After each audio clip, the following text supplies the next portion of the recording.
Game number 2. What do we want to see different from the side of Empire Hope this time around? A draft that can actually survive the laning phase and play out a game. I think they were just so outdrafted in terms of timing, itemization, everything. More AoE as well. They got to think more about how we're going to take 5-on-5 engagements. You have a draft there where effectively every single one of your heroes is dealing damage to one hero at a time. You pick a Grimstroke early on. What was the synergy with it? I must have missed it, but you know, there's no beat. I think they missed it too. That was. Yeah. I mean, it seemed nice to begin with, right? You had the Tusk and the Grimstroke Snopa, but I think that we discussed this in the previous tournament, is you're revealing your hand very early, right? And it's all about being flexible right now. Yeah, to some degree. I like the fact that the patch or the current meta is very flexible, but then also you don't have to fall into that kind of style. Yeah. You can just be, this is our draft. It's just so good we don't care. But for the Empire, they didn't really demonstrate that in that. Well, apparently Prodigy wants to teach them because they're the ones opening with the Grimstroke this time around. Yeah, it's a solid pick.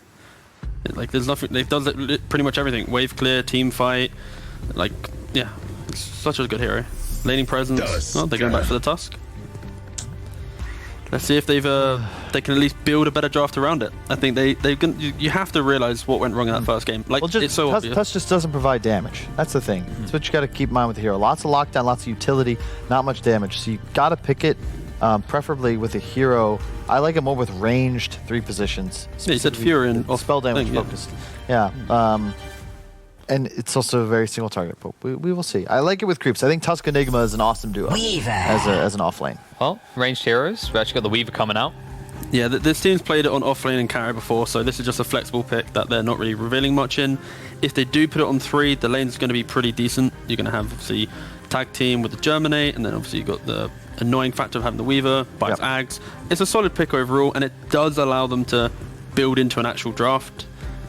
So yeah, I'm not too opposed right now, but early days. We're only 3 picks in. A long way to go. Do you think the Grimstroke can handle Tusk quite well in the lane? Because if you see you being snowballed, you just Inkswell to stun them when they come out, right? Is it like a good... you need to stick onto enemies to really get it as a good start. It kind of goes the other way, because typically Tusk won't open with Snowball. So when you Inkswell, he'll juke it with Snowball. Which more likely goes that way. But it depends on the partner, I feel. We'll see what the partner's going to be for the Grimstroke shortly. The Ricky did get banned out in the first phase as well. Yeah, they're big fan of Ricky in this series, honestly. Like, both these teams play it quite often, so it's respect ban, if anything. And Mars, very classic pick. I honestly am surprised why Mars just isn't banned out more. I see it like get through drafts, and it just completes so many drafts, right? You pick up Mars, it's like, I see it as like the modern day Kunkka. You know, where you look at your draft and go, I need to fix this with control, Kunkka. Now Mars is that hero, is like, same. It's you scale well. You have an excellent AoE. I think the other underrated aspect of the ultimate is it doesn't allow projectiles in. Yeah, for sure. So it's even if you whiff it, right? tool as well. And if you're inside, you don't really want to be there. You're going to get speared to the wall and take massive amounts of damage. Plus, you buy the auras. So it's a Soul Ring buyer too, which is an item that's still very strong, especially as they nerf the rest of the regen items. And you're always pinned against the wall because, of course, they made that change a while back where they deforested inside the arena, which was a huge buff to the hero. I think he's sitting second most picked since 7.25. Yeah, there's just no flaws. Like, what counters Mars? Like, you can't... You know what it is? The hero will always do what you drafted it for. And there are certain heroes... Because he can farm it, that's the thing, right? He has such an easy way to farm that even if you dumpster him in the game, that all that tempo is moved away from Mars into the rest of the game. Mars can just trickle, get his farm back in the game, and he's present, If you have stuns, the ability to clear creep waves, and massive AoE abilities, you're effectively always going to be useful. Much like how Kunkka, doesn't matter how much you change it, like, this hero will always be strong. You compare what it to items does he buy, though? Like, what are the items he buys, though, right? Phase, Vlad's pipe, like... He's a hero that functions a lot on XP and not just gold, which is a big focus within CS. That's why Pugna's so popular, right? Is he doesn't need gold to be effective. You're saying something about Lycan, though? Yeah, it's banned, though. No, it got banned. About the Mars, though. I got so happy about Vlad's and Pipe that you were saying something about Mars against... No? I have no idea what I think you're just imagining Lycan. I would have thought you've been imagining Spirit Breakers. Alright, I'm going crazy, guys. If anything. I think you're losing it. I got so happy about Mars items. Can we just every once in a while scream, oh, Spirit Breaker, and just make him just flex look like, oh my god. This hero is good. Do you know, actually, a really strong lane? Spirit Breaker 3, Oracle. That dual lane in the aggro off lane, Very strong. He's obsessed with this. No, trust me, it's really strong. You charge and they channel the Q, and then you stun the guy and the Q land. Whoa. Sure, but no, but that's the game. But in the lane, it does. Okay, don't worry. I'm just saying, if we ever see that, I called it right now. If we ever see that, we're just gonna like Kyle will stay quiet. I will stay quiet. We'll let you handle it. Sash. Is that a sash on Tusk's head? No, A sash? No, that's like a little kind of thing. Viking helmet type thing with the horns bent back, I think. Oh, the Doctor is a good support actually nowadays. Like what he's wearing across his shoulders would be closer to a sash. That's one hero that can really wreck Mars in lane at least. The Maledict against these beefier heroes. yeah. Sure, but then you have a Witch Doctor. Sure. And I love this pick. I like the Wind Ranger a lot more personally. You look at this Weaver, right? What's the answer to the hero? Same with Ember Spirit. These more flavor of the month carry picks. You got to have hard lockdown. You got to be able to 100-0 them. Now you have both Shackle and the Spear. There's so much stun potential on this draft. Is this a flex pick though for VP where it's like it can be the 4 like we see from PSG, or it can then still be the mid? Ooh. Like, or is it, or do you see it more as a like? Where do you see this hero nowadays? Like, I see it more as a 4 just because of how PSG play it quite often. I like it more as a 4, I think, because you just you look at the way you're buying the same items that Wind Ranger mid does as well, where you just get a Javelin and then later on you have an MKB. And I think Wind Ranger, if you consider how the damage output scales, right? Until you're like 4th item, you do as much DPS as you do with just 1 or 2. So I'd much rather it be a 4 position that always now threatens kills on enemy carries, right? With a Shackle into ultimate once you finish just the Javelin even, and then your mid can be something else that has more flexibility. Empire expecting to die. They bring out the Wraith King. Didn't look too impressive last time. Again. But the main thing here, though, is simply they actually have at least some type of laning setup. You're going to have Witch to Wraith King with the potential of a Tusk tri-lane at the start of the game to have that aggression. Sure. You're going to have the Weaver Tusk, which are going to be pretty solid as well in that side lane. So they actually have ways to get those early kills and to stop VP just owning the game, right? But doesn't FN just get himself another Spirit here, whether it's Storm or Void? It's still very powerful. Yeah, for sure. Well, actually, I would love an Earth Spirit mid game. I don't know, we're not going to see it, but I think that hero is super underrated. No, I like your Storm. I like the Storm suggestion. I think that will dismantle this team. I think if the Weaver is offlane, obviously I think it is obviously offlane at this point, it goes for the Ags. It's so easy for Storm to locate the hero, lock him down. Yeah. And Void Spirit's just better. You need a Vessel buyer. True, to some degree, yeah. I just like a good Storm game. And this does scream. I've talked with Blitz a lot. We've been playing games recently. There is no such thing as a good Storm game. Whoa. I mean, Blitz. As a person who's never played Storm and only watched Storm. Then you have to bow down now. No, I stand my case. Oh, okay. There are good Storm games. When you have like no lockdown on support, you're like... Like the look on your face is like you're getting ready to go, good Storm games for me when I'm the support killing him. This is a nice pick, though. The troll makes sense. It's still flex. This could be mid, could be carry, who knows. Really good matchup against the Weaver and the Wraith King. They're both going to tank your axes. They kind of need MKBs, but they both can't really buy one until later on in the game. And the Diffu potential as well, right? Wraith King hates heroes that can build into that item. I think Empire has to ban Razor. Really good with the Grimstroke in lane as well. They have to ban Razor on Empire, I hope. Because VP just set themselves up for such a solid game again, I think. That's a good point. Because it's just about damage mitigation, right? You don't need to... You've got plenty of DPS, you've got your lockdown, you got your team fight. If Razor can just show up, link somebody, and just effectively negate Wraith King's impact, that's it. That's the fight. It's another way of that control, right? You got Mars already. Razor naturally wants to play yours. Straight BKB. It's so easy to play behind a core that has such defensive itemization. And what's also interesting to note, and why I like this Wind Ranger a lot, conceptually against the Weaver, is that when Weaver looks strongest, I think it's when he can start fights, get into the backline, start hitting supports, right? Force cores to come defend their squishies, and all of a sudden he's like, I'm out. But Wind Ranger just says, oh, okay, I'll win run. Now what? And in fact, you better be careful, because if I land a Shackle and call an ally, then there's a Spear that comes out. This Weaver at 1500 health is just dead. Yeah, there's just like so much stun potential, like to overlap it, right? If you get Shackle shot, then an Inkswell follow up or the Spear. This Weaver needs to protect him more than he'll be able to protect other people. I think the fact that we actually really haven't mentioned is you have Troll, Windrunner, Mars. All these heroes love playing against physical damage. And what do you see on the other team? Wraith King, Tusk. Just physical damage, right? It's pretty chill for these guys. Like they have no hero is going to be too scared in this game, running around and taking these early fights. Do you need to diversify your damage on Team Empire then? Get some magical damage to round this up? Yeah, you can throw it. You can spice it up with a little bit at the end, sure. It's a pretty good OD game. I would be surprised if it doesn't get banned here. That's why I kind of still like the Razor personally, just because it does that type of damage, has the right items, just gives you that tempo. I mean, Razor's a good pick for both teams, to be honest. But yeah, well, they banned out the Quap, so it kind of gives you an indicator they might want it, but that's such a default indicator nowadays that you can't really fall victim to that trap. Yep. Any other things that are missing maybe on Virtus.Pro-Prodigy's lineup, or do you think they've covered most of what they need? You know, for example, I think they're solid. They just don't sabotage the draft, and that seems, that's pretty solid. Just more catch. FN Classic, right? Yep. And look at the lockdown, right? How Weaver is going to have a very tough time surviving in a game where effectively every enemy has a stun or a silence Should or Vessel both. Buyer. Should Vessel Buyer as well. True. Yeah. True. Good point.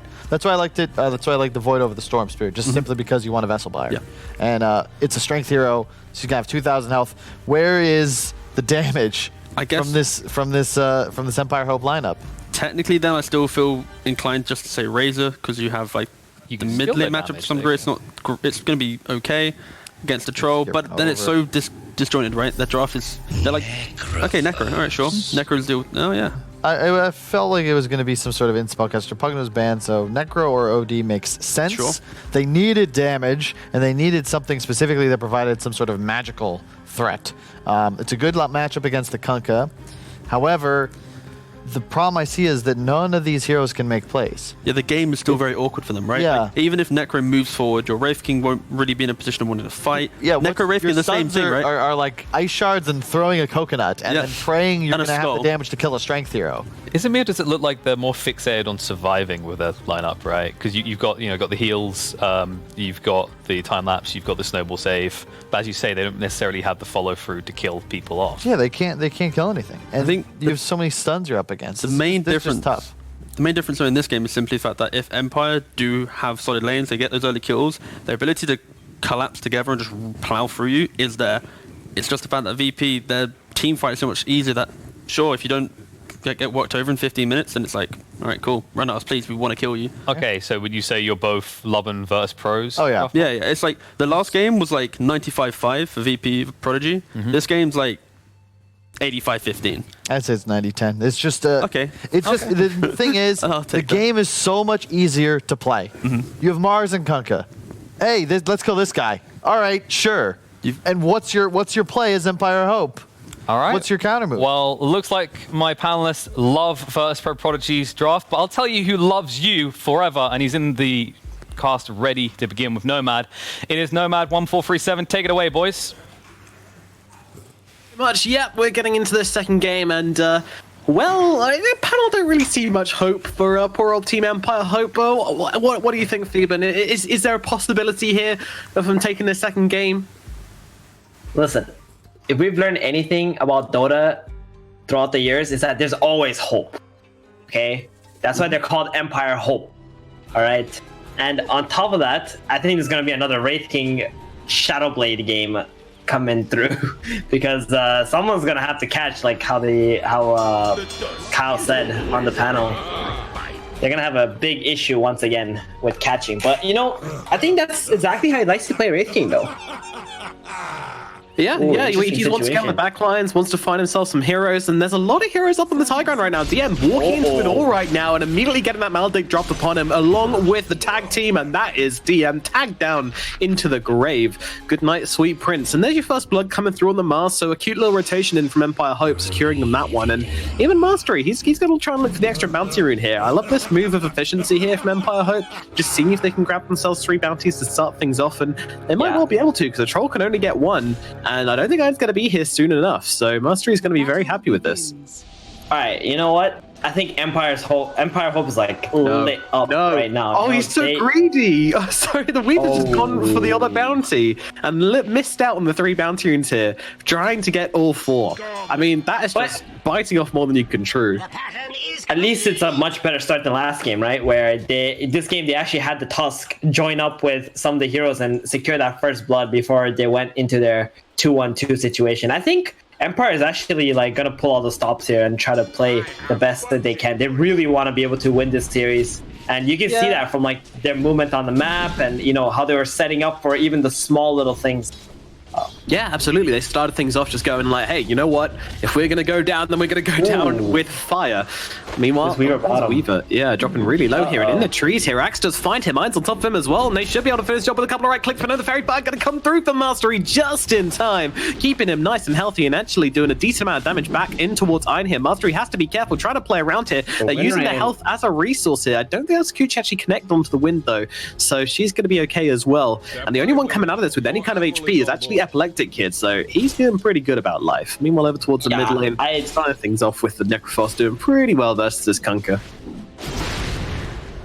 Yeah, I really love the play that they made in the bottom lane, how they do that. And now this Weaver's going to have a really tough lane there. And mid lane, this is a Necro versus Kunkka. I think Necro does have the advantage here, as Kunkka is a melee unit and he's going to get right-clicked a lot, while Necro can heal himself back up in the lane, has a lot of sustain.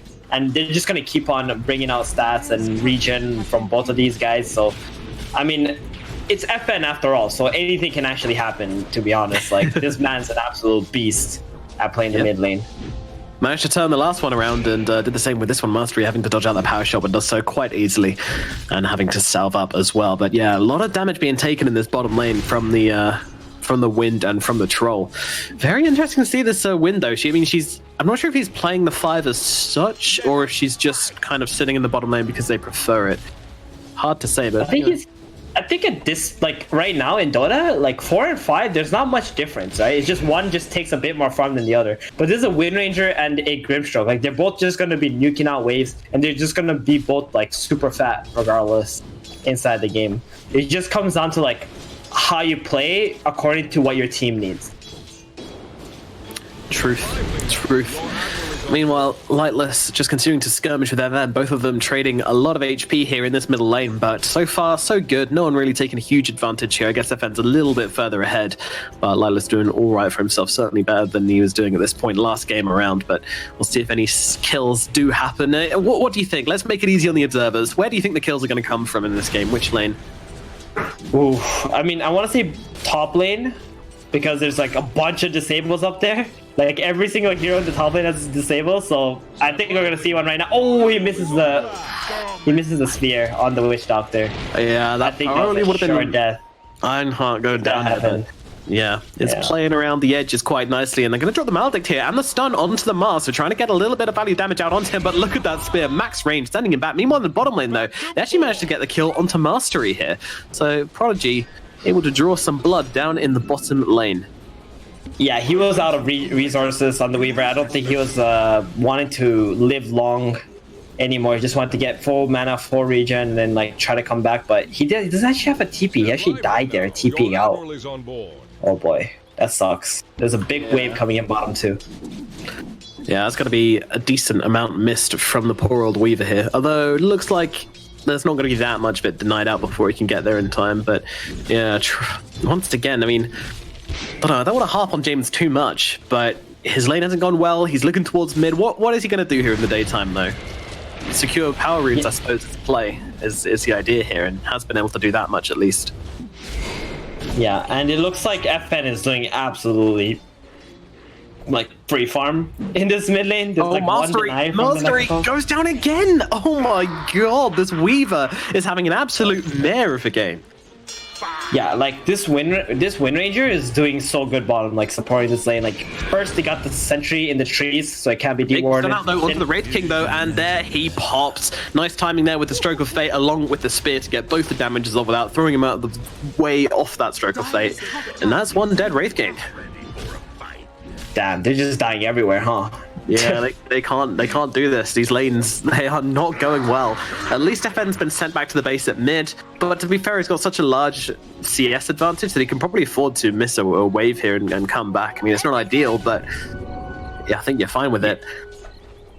Yeah, those illusions were just way too annoying, and bounty runes are being secure now. And I want to mention one thing. It looks like the way that VP play, they've really practiced this laning.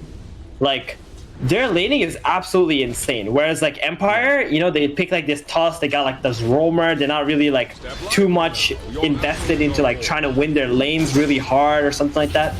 Oh, mid lane, FN. Oh, he got both just in time. Oh, perfect timing, hitting that level 6 and now turning it around, keeping himself tanky. And once again, the Tusk's rotation does not get anything done. Damn. Yeah, they did need. He needed that to happen. Like he needed to get that kill mid lane. All right, finally found something for a rotation. Oh, here we go. Top lane, big plays incoming from Let's see it, James. Come on, buddy. I believe it. This is the one. He's got this. Give him your energy, guys. Give him your energy. This is it. Here we go. Oh. Coming forward. DM's going to be the target for the time being. Tag team coming down as well. And DM, he's probably not surviving this one. The Maledicted's there. Going to eat through his HP. Still trying to survive, but will be dropping in the end. James finally making a successful rotation. Yeah, absolutely. Feels great. Yeah. You know who doesn't got it? Well, what's that? Mastery. This is like the saddest. This is what happens when you first pick, like first phase one of your cores and it actually gets countered. It's countered throughout the game, and they knew exactly what they need to do in the lane to make it impossible for this Weaver to, do anything. Yeah, he's not mid lane again. Great about life, and that's an the bolts on cooldown. They might be able to grab him here, though the snowball taking a very long time. He wanted to wait for the Necrophos to get inside. Was it worth it? Just about connecting here. Reaper Scythe coming down as well. There it comes. James, he has found his movement. Momentum, that's what I was looking for. And Necrophos is back in control of this mid lane now. And someone has rotated top now. The Wind Ranger. It's gonna be a 3v3 now. Yeah, Tusk coming in, but he needs to be here quickly, and I'm not sure he's gonna be here in time. Take's losing his life very quickly indeed. Coconut bouncing around, doing work, but not enough of it. And James kind of like, well, this isn't actually anything I can savor here, so he's gonna get himself out. Tries to get the shards block. Unfortunately, Iron is out the other side, gonna slow him down with a Wind Runner as well. Eknart trying to limp himself away, but the Stroke of Fate gonna connect also, and a nice little shackle gonna spell an end to Eknart's life. I would imagine the right click comes through and save gets the kill. A double. I mean, that combo is so nice, right? Like the Mars sets up for the Wind Ranger, but the Wind Ranger can also set up for the Mars. Like they just get permanently chained stun. Like I think Kyle mentioned, it's just such a nice combo. It's so cool to see. Oh, mastery! Oh, what a play actually. That was cute. He managed to predict the courier timing just about right. Use the swarm to get the vision on it, and kills off the courier with a nice geminate attack. So really cute little play there. But unfortunately, you're kind of pouring a bucket of water onto a house fire at this stage. It's how this lane has gone. Yeah, someone told me don't Google mastery net worth.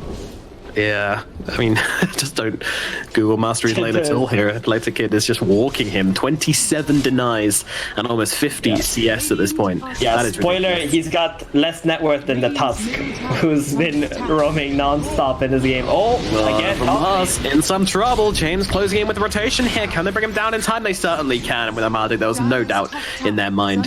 The Mars is suffering a little bit. Unfortunately, everywhere else... Well, actually, to be fair, okay, Empire Hope have probably done the best with this laning phase they could have done. Maybe there could be a little bit more hope in this bottom lane for the Weaver, but everywhere else, it's looking okay. So the thing is, like, Empire's Hope, how they've managed to stay in this game, it's not through, like, raw last hits and denies and stuff, but it's more, like, through their rotations, right, with the Tusk. So that means like somewhere else they're struggling, but at the same time they're missing all that gold that need to be getting from getting those last hits. Like that never comes back. So VP, like in that sense, is still in control, and they're not like worried too much unless Empire keeps snowballing off these kills. Which that's exactly what they need to do. Like that's the threat. That's why they're really trying hard. I love the way they're playing this game, and Save could be the next target on their agenda, and he is absolutely not surviving through this one. They're finding so much value out from this Maledicted tag team, kind of not really a combination of spells because they don't really work together, but just the power it's giving them. This is what you gotta do when you play Tusk, right? Like game one, they played it completely wrong. They just stayed 2-on-2, and the Tusk like moved way too late into the game. This game, he's actually moving much earlier and finding the places where he can actually get kills. And he's accomplishing that right now. And that's the only reason like you would actually pick Tusk anyway. You know what? I called for it last game. I wanted to see the snowball just because he just seemed like he was struggling to close the gap on people. Gets to this game. I'm not saying that's the reason he's going it's going so well, but it has resulted in a couple of good kills to them, so definitely been helping them out a lot. That extra point, and now going for the second point in tag team afterwards. They've even actually given him the Royal Jelly. This is how much they're valuing James in this early situation. They're like, hey, you know what? Wait, we want you to stay on map. Yeah, they have. Okay, I can't agree with that. I don't know about giving your support a Royal Jelly. Weaver took one, James took the other. I mean, the Weaver, I agree. That's nice. I think even the Necrophos would have been better with the Jelly. I think Wraith King doesn't need one. Like, he rarely uses mana, but I mean, come on, your Necro versus that must be a misclick. That just has to be. Okay. Oh, mid lane. Oh, boat coming down onto the Weaver once again. Can he get off the time lapse? No, he cannot. Finished off by FN. That lovely little Tidebringer coming in just in time. Oh god. Poor Weaver. Is there any way he can go, or he's just going to get absolutely shafted? I mean, to be fair, he has been able to pull out a Medallion of Courage somewhere amongst all these. Yeah, I mean, he's going to be like a position 4 Weaver in this game. He's just going to like run around with like Medallion and Ags and just like save his allies, and hopefully his Necro and Wraith King can save his day. And speaking of like the Royal Jelly, like I thought of one other reason why, you know, they might give him the Royal Jelly to toss. Maybe he's like sad, you know, he's sad. You know, like you're playing with your friend and they're sad, and then you're like, oh, here, buddy, have my flask, you know, here, have my healing salve or my clarity. Like, you know, you're just trying to like make him feel better about the game. It's like that one guy in your pub who's like ready to just GG out. You know, you're giving him all those last hits. Maybe that's the Royal Jelly. Cute right idea. there. Seems unlikely. I can tell you what happened. James, he picked up the Royal Jelly. He's like, hey, you know what? Last game sucked. My team didn't help me at all. I'm just going to take this Royal Jelly. Someone goes, hey, why have you used the Royal Jelly? He's like, oh, I misclicked. Honestly. Yeah. Oh, mid lane. So they're actually trying to take top tower and defend the mid tower at the same time. But Empire is kind of, not really. No, they're not. They have not surrounded mid lane whatsoever. Necro showing bottom. I mean, they've lost the top tower already, though. They need to make something happen here. But right now, they're just threatening with mastery. Is this a bait? Well, if it's a bait, it's a pretty awful one. It's going to get taken down immediately. Yeah. See you later, Bug. I mean, they gave the Royal Jelly to the 2 guys who are having a rough game, so it makes sense. Like, I think my idea is like, I think I'm on point here. All right, that's what I'm gonna go with. Indubitably. Virtus.pro taking some pokes at this middle tier 1 tower, and Tataka as well, but having a much better start to this game and going for the double gloves build as well. Nice to see it. Very lore friendly. You have 2 hands, so you buy 2 gloves. So this Troll Warlord is like pretty much gonna live in the top lane, right? That's his home now. Like he's not afraid of anyone. And if Empire ever decides to bring a bunch of people to go into this top lane to kill this troll, like they're gonna lose all map control. And like BP small is like just, you know, sitting around mid lane and protecting that lane. And if anybody like disappears from this lane, they're just gonna give information. Hey guys, this Necro is gone, and then this troll is just gonna run away. So they're in a little bit of a pickle. Like they need to really force something to happen right now before this game just gets out of hand again. Middle tower is under attack. Yeah, that's are they on a timer then because of this Troll Warlord going for the Battle Fury? Yes, this Troll Warlord, like it's more that this Troll Warlord is just gonna farm way too fast without any pressure put on him, while applying the pressure of like or threatening to take this top tower. Save, gonna be the target. He's gonna pop the Ink Spell onto himself, trying to turn it around. Actually, Weaver tries to get rid of the. Oh no, mastery! Alright, listen, this was a 5-head play. They were going for the mid tower. He was the decoy. He's a distraction. This is a role he's taking in the team now. I see, but they're gonna get it denied, unfortunately. Oh no. Not sure about that one at all. I feel like he can even justify dropping like a Reaper Scythe or even just a Coconut. I mean, come on, secure the tower, guys. James, he's in a bit of trouble, getting his truffles a little bit ruffled by FN and the gang, and they will take him down. A mercy killing to the back of the head with that little pistol from the Kunkka. Brutal. Yeah, and this is gonna give an opening for VP to like, you know, push out all the lanes and see if there's a chance to take mid, but you can just watch them on the minimap. Like, Winning just bottom, Kuka's like farming jungle, getting Vessel, Trolls like top. They have no intentions of moving from their position on the map. They're getting so much farm by doing absolutely nothing at this moment. Yeah. Like, they don't have to change anything. Where do we go? Mastery again, here we go. Well, they've actually X-marked Econaut this time, so yeah, he's tanked the gank this time. But they're looking for something here. Lightless running around the backlines. Yeah, same the target, and he is not going to get taken out for the time being, and he might actually get a decent side. Ink Swallow off, no, the punch finally finishes him off, but Necrophos might be losing life. No, Ghost Shroud comes out with a bunch of heals as well, and the Shackle does absolutely nothing, but the Troll will. Popping that armor, chopping up Lightless. Now the Ghost Shroud is down, and James going to be the next target. Chased up to the high ground with that Spirit Barcelona with a nice little snipe from Iron to finish the job. Down goes 3 heroes for the side of Team Empire Hope, and only losing the Grimstroke on the side of Virtus.pro-Prodigy. Almost looked good until it really didn't. And that whole time, the Wraith King was just doing other things, pushing in mid, getting some creeps, not really contributing, which I'd kind of like to see him turning up there. I mean, it's just straight up interesting. Mid lane, DM going for the TP. Yeah, but the stun comes in from the Wraith King. Got to get involved with this one, but can they actually finish the job here? Okay, they got the Maledict. There we go. Yeah, that 50-minute bounty rune fight was like pretty crazy. I thought Kunkka was gonna die because he didn't have bolt, right? But I think there might have been like some miscommunication with who they were focusing there, because Necro did have a Reaper sight and he didn't use it. So it was a bit awkward, but that's okay. They still get the Mars middle, and they still have control over the bottom area of the map, so they can definitely like make some kills happen here. Oh boy, Mastery. He's in some trouble once again. They're going for the split targets here, both Econaut and Mastery being chased down, but Mastery should actually finish the job here. Okay, fair enough. A decent not bad.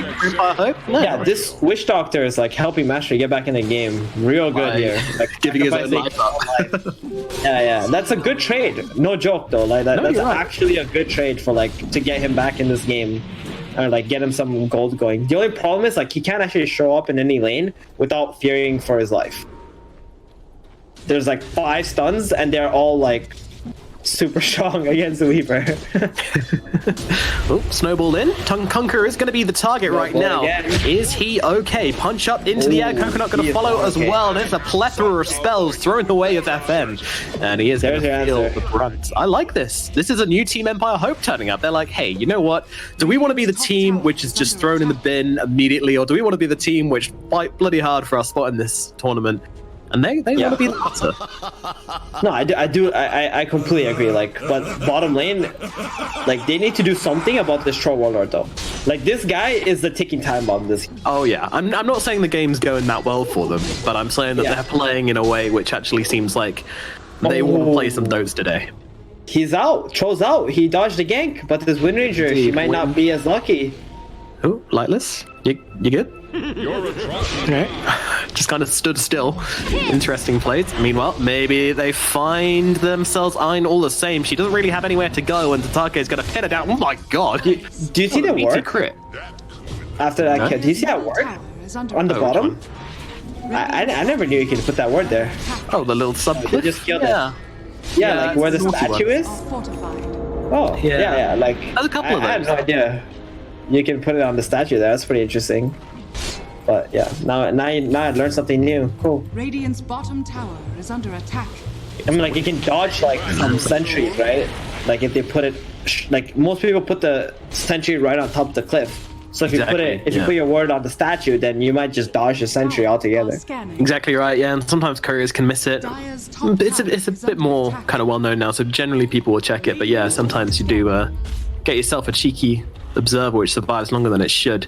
But back to the game, we have our Troll Warlord still pretty far ahead. I mean, not super worryingly far ahead, but you know, he's the man with the Battle Fury. He's going for the BKB next as well, so definitely in a great place here for Virtus.pro-Prodigy. But Team Empire Hope just trying to put as much pressure as they can on the map. Here comes the TPs.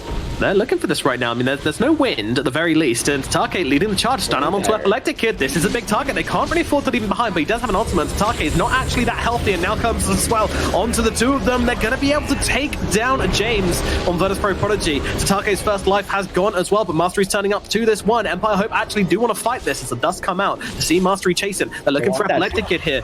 He's got the Battle Trance available still, so it does seem like a really hard kill. They're really trying hard to force this, and now they turn on to Lightless here. Lightless, though, does have the Ghost Shroud if he can get it off, but he can't take it out. And now that, well, okay, interesting idea from Econaut there, but unfortunately does not do much. Ouch.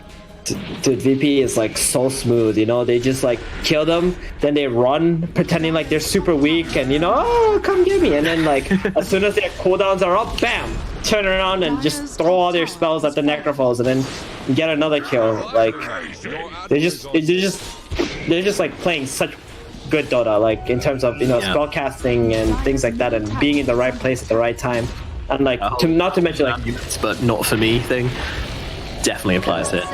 DM, he's got a blink. He's just gonna force James out of position, and now they can give him a little bit of a tickling, although he's alright. They don't want to commit to that one. It's a little bit of an uphill advantage. Lightless is respawning on the Necrophos, so not really too keen on committing to that. Yeah, like they got this Guardian Greaves on Necro, and they feel like they're stronger in terms of team fighting, and they really want to get that team fight going. But it always feels like VP's lanes are all pushed out, like the lanes that Empire want to be pushed in, where they can like apply some pressure, are always pushed into them instead. So it's like this is how VP buys time. How do you feel about the going for the Guardian's Greaves still, even though there's a Spirit Vessel in the enemy team? Because you now have the degen aura from the Vessel, which is going to reduce the heal of that by 20%. Does that make a difference to your decision-making process? I mean, that probably makes a difference compared to before. Before, you click your Guardian Greaves, you remove the Vessel, right? Mm-hmm. And like now, it's like it's like an overall counter to Necro. Yeah, I think this... Oh, wait. Did he get the timer death, though, on the Troll Warlord? Oh. That's unfortunate, but still, a kill on the Troll is a kill on the Troll. Yeah, you're going to take it either way. Apologies, looking at that's his first mistake that's huge. He's made this whole game. That's the first mistake he's made this whole game. I mean, that's still very impressive, right? But, like, that mistake can lead to a lot. Yeah, exactly the point. How much can they capitalize upon this? And they are going to go straight into Roche, which I love. They've got enough damage on the Wraith King to take it pretty quickly. The anti-armor from the Weaver as well, who, by the way, is going for the Aghanims, and he is over halfway there, so... That's a big item this game, because like anybody who gets shackled or Mars speared, like you can just ult them. Power Shot gives them the vision, so there's nothing they can do. Yep, nothing. So you were talking about this Necrophos Guardian Greaves versus like Vessel. I'm pretty sure this guy wasn't even thinking about it, like about this new Vessel, because like people haven't had enough time to like experience the power of the new Vessel. So you're telling me like, I'm smarter than pro players? Is that what you're getting at here, Theban? You're telling me I should start my... I'm saying that you've analyzed the situation better at this moment compared to the guy in a high 10 situation. God damn it, I was fishing for it. Meanwhile, FN being jumped upon down here in the bottom lane with a two-man torrent coming out, holding them still. Take's kind of wondering what to do with himself, and what's going to happen is a spear to his face, ending his life. James running in circles, Spirit Vessel up in the center of this, but Epileptic with a BKB with the ultimate, and he's going to cut through the second life of the Wraith King, and down goes James as well, going to be following on shortly afterwards. 3 sweet kills for Virtus.pro, just like last game. They get the Aegis, they go for an engagement, and they immediately lose said engagement. Is it just relaxing too much, like not really taking the fight sensibly here on Empire Hope, because they have this Aegis, it's giving them that overconfidence? I think they had no idea about this troll BKB there. Like, I mean, they did have an idea, like he has it, but they didn't expect it to be so strong, and I think they went way too deep, like at that stage in the game. I think they just had to ward up, cover some area, and get fights on their own term. Mm-hmm. Instead, they fought on VP terms, and that was exactly... They started the fight onto FN, though. Yeah, but, like, it was not the place where you want to take the fight. I see. For sure. Yeah. Aghanim's now finished. Aghanim. Wow. I like this a lot. He just wants to sit in the middle of a fight and just make it rain. Radiant are scanning. He is a bit of a player. Yeah, that's pretty cool. I like it. James, meanwhile, I'm not sure they want to be here. I cannot. Oh, that's a costly ward. That is an extremely costly ward. And actually, DM jumping into the backlines and finding the Tusk. Tusk surprisingly tanky with his double bracer and broom handle as well, but unfortunately, still looks like he's going to be losing his life here as the rest of the team show up, and they're going to clean up these supports with relative ease. 2 heroes brought down. See you later, boys. Mastery at the Ancients. You know how bad he feels right now to leave those like 1 HP Ancients there. Like 5 heroes turning up. Oh, but I could finish them off. You know he was contemplating it. You know he was contemplating it, but he had to leave. And now it just seems like VP is like, all right, guys, it's time. It's time to go. You know, like it just feels like 20. It's like 20 minutes, and VP's like, all right. Dire's bottom tower. Now is when we're gonna go and end this game or show our true powers. And I just want to mention, like, I never feared a troll warlord with a BKB Battlefield battle chance more than this one right now. Like when he was bottom lane and activated all those spells, that shit was scary. Conker being jumped on right now. Has got that Torrent Storm. It's actually missing just about everyone, and he's gonna lose his life. That was, I'd actually. Did that just straight up miss everyone? It kind of that was like the worst game of whack-a-mole I've seen. Like, man needs to work on his whack-a-mole. Get yourself to the carnival, my boy. And they just gave away a free kill. I think he got baited by his own item, right? He's like, "Yo, I wanna go use this right now," and then like he just got out of position. Yeah, under the tier 3s, and he's like, maybe I've made a mistake. Ooh, close. That kid does just about TP out. If that were daytime, he would be dead. But I think they don't mind too much. Like I said, like they got control of this game, and they don't mind too much. Like this Kunkka died or something. They just need to make sure that they don't feed right here before he's alive. But ooh, Line again with the close blink away is getting very close, and they actually find themselves on Mars. This guy might not quite be so lucky. Beautiful shards trapping him in, but they're going to go for this one. They go for the backlines, and Witch Doctor's not really standing much of a chance here. He's getting taken out by Athletic Kid. No ulti for him. They want to save it for Lightless, I suppose. Meanwhile, they're chopping away at the Troll Warlord, but it's not getting so much done. And now, well, in comes the Snowball to actually help him out. The Troll, not that healthy right now, but still has an ultimate and a BKB in his pocket. So Empire Hope will make the call to get themselves to the other side of the map and leave VP alone for the time being. Yeah, they can't chase them into the tier 2, especially with FN reviving right now. That would be a very bad idea. But Mars is on the hunt. He is indeed, and he might well have found. Oh, that's DM. Did they have the vision? What a combo. No. That was actually wicked. Yeah, they did have vision. Wow. They had vision on tail. Okay, it was less... Okay, now that you mentioned the ward, it was less, impressive, but still, you know, that was pretty cool. Ooh! Look at that. Double shackle into the torrent. Oh, the double torrent stance as well. It's all coming up. Virtus.Pro right now. Lightless does have the Aegis. He's also got a Greaves. He's also got a Ghost Shroud. It's going to be enough to save his life, though. I don't think so. Gonna be losing that first one, but Athletic Kid does actually pop a BKB and an ulti for it. Oh, they do kill him. Someone gave me the Wind Ranger's autograph. Like, what? Oh, that timing is not good. Yeah, he jumped in and found a great pick off there, Iron. Goodness gracious. Yeah. I know next time when I play Wind Ranger, what I'm buying. Blink Dagger, first item, alright? Yeah, it's been interesting as well. We've seen LGD run the position for Wind Ranger, and they did it with Javelin and into a straight MKB rush. Like, he just went straight in for the MKB. And yet Ein's taking things a little bit differently. So, like, in this team, in VP Small, like, they really understand what their purpose is for each player in the game, right? Like, the carry is the carry, the mid guy is gonna play, like, some tempo controller, the support's purpose is, like, shove out lanes with their spells and, like, build team items.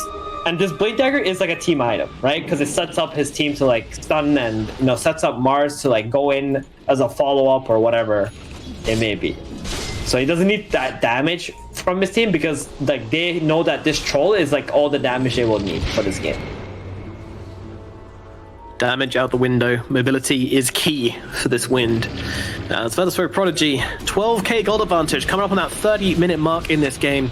They're feeling confident, but Empire Hope, they've been playing a definitely much tighter game than last game, but still definitely on the back lines and struggling to win the most recent engagements as well.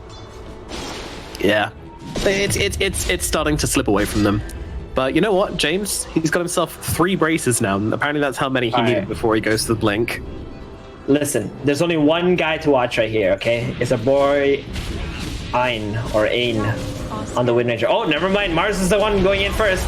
Boom. Yeah, he's going for it, but actually the spear pushing him away a little bit prematurely here, and they're going to try and save him, but unfortunately he goes straight into a silence. X marks out onto him. There is no saving this Witch Doctor, and now in comes the arena. He got snowballed. He's still alive. Oh no, the 3-man torrent coming through. Torrent Storm coming out on top of it as well. Going to throw the Tusk up for a second time. Everybody on the backline just gets taken out by the Shackle. Absolutely beautiful combination of spells from Virtus.Prodigy. But now the buybacks are coming. They're looking for a bit of rebuke here. But there's another Shackle. He's just not missing them right now. How do you play against this? They're running themselves forward, trying to look for something, but yeah, it's struggling to see what they can actually do here. Yo, Empire, guys, last time you chased them, they turned around and killed you. Are you gonna chase them again? Here we go. Mastery's found a slightly easier target. He's going to jump on save here, but gets distracted by a creep, but he carries. All right. I think they've learned their lesson from the last time. They stopped chasing them this time around. But somehow, BP, even though they're being chased, they got 2 bounties at least, so that's nice. Look at this guy. Look at this Weaver. Just chasing forwards onto FN to target, blinking down to the low ground as well. They might actually have him here. The boat's going to come through. Is it going to be there in time? Certainly not. He does get taken on down. Yeah, cute stroke of fate, but power shot as well. Threatening to target a little bit, but it's no big deal. With Roshan respawning in 1 minute, unfortunately, it's not going to be a great timing for Team Empire Hope here. They're going to throw their heads into Roshan just to see if he fancies spawning, but he shall not. I'm going to go ahead and say that this Aghanims on Kunkka has backfired on it. For FN. You're kind of right, I'm afraid. It's a little bit awkward. Meanwhile, wait, why do you put his BKB? Okay. No. I saw Troll put his BKB on a courier, so I was kind of confused what he was doing. But I guess he just wanted to sell some items or something. Yeah, a bit of item management. Oh god, he's going to have himself a full Reaver. A full Satanic now finished up as well. There we go. I mean, this Troll is so scary when he clicks BKB and Battle Chance at the same time. We saw the power of that in mid lane. But when he gets to 5 seconds, here we go. Well, he'll stop. He won't go in. Holding him still, and he's actually blocked off. A beautiful shot separating him, but in comes a double shackle. Oh my goodness, they're getting chopped up. They're going to lose Lightless instantly. Starke heading the same way as well. Meanwhile, DM just pinning them all in the backline. This fight is not a fight. It's a goddamn slaughter. In comes the Kunkka. Apparently, Witch Doctor's just given up on life and throws his body into the mix as well. Meanwhile, the Weaver trying to make something happen from this one. They just call it. They tap out. Wow. They really didn't want to play this game anymore. I mean, in fairness, that was probably the last shot they had. You don't kill the Troll in that situation, you're never killing him.